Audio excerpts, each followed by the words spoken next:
All right, we're going to do some talking points with the tick. First is going to be about fire attack. As a nozzleman, our first order of business when entering structure is light fire layout. In this video, you can start to see the layout of the structure. Also looking around, we don't see any life. Now we're seeing some convection current coming from left to right with obvious fire to the left. Using the tick to identify convection currents is a good sign of where your fire is most likely going to be. Also, with using the tick, identifying hazardous areas and low vis with extreme temperatures is when you can't visibly see is another good use of the tick. We can see some high temps here coming out of that room. But in this next video, you're going to see some pre-flashover conditions. Visibility was down to the floor, and you're starting to see superheated gas in this next video, upwards in the smoke of 1,000 degrees. So using the tick to help identify potential hazardous areas as well is a good use of the tick.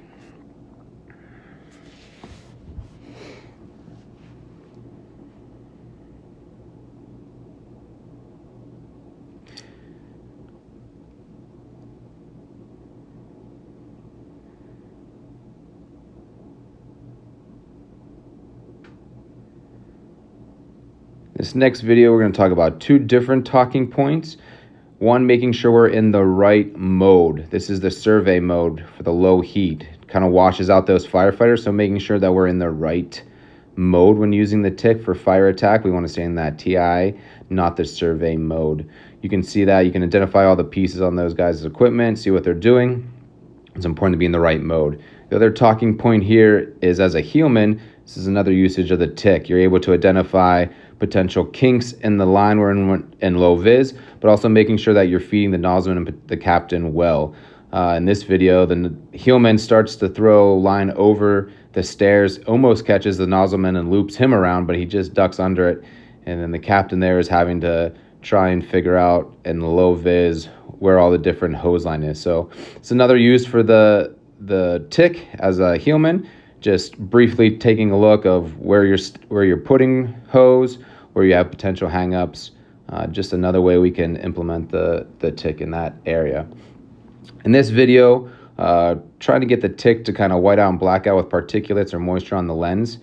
We want to wipe the tick pretty frequently with the back side of our glove that's not dirty from walking or using our hands down on the ground. So make sure you're using the back of your hand to clear the tick. You can see here it starts to get a little fuzzy, clearing it with our hands, and then you get a pretty clear picture after that. So just know with fire attack, your tick is going to start to get moisture and particulates on it, and we want to clean it with the back of our hand whenever possible.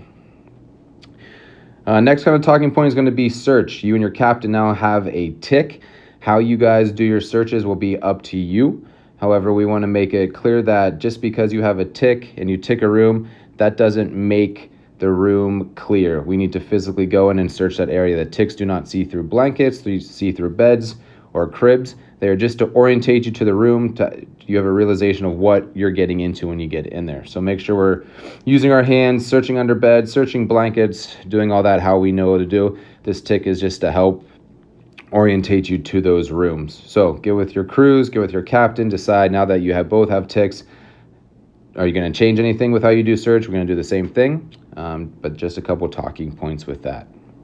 Next, we'll talk about a little bit of RIT.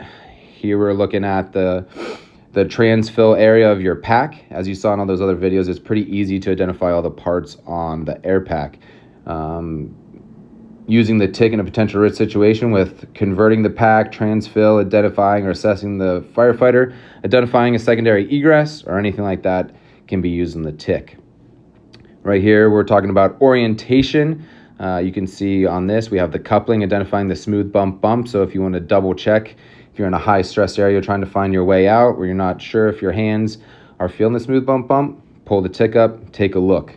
When it comes to orientation, these ticks are very helpful, but I suggest you go out with your crews, practice on identifying certain things in houses to help find your orientation, whether it be windows, stairs, seeing what different things look like in low vis conditions. It'd be very useful before a mayday or a lost disorientation happens. If you have any further questions, feel free to reach out to myself, Captain Mangun. Look out for training. Also, a good area to find great information is Insight Training on YouTube. Lots of videos on thermal imaging, the Seek products as a whole, and enjoy the new rollout of our Seek 300s. Thank you.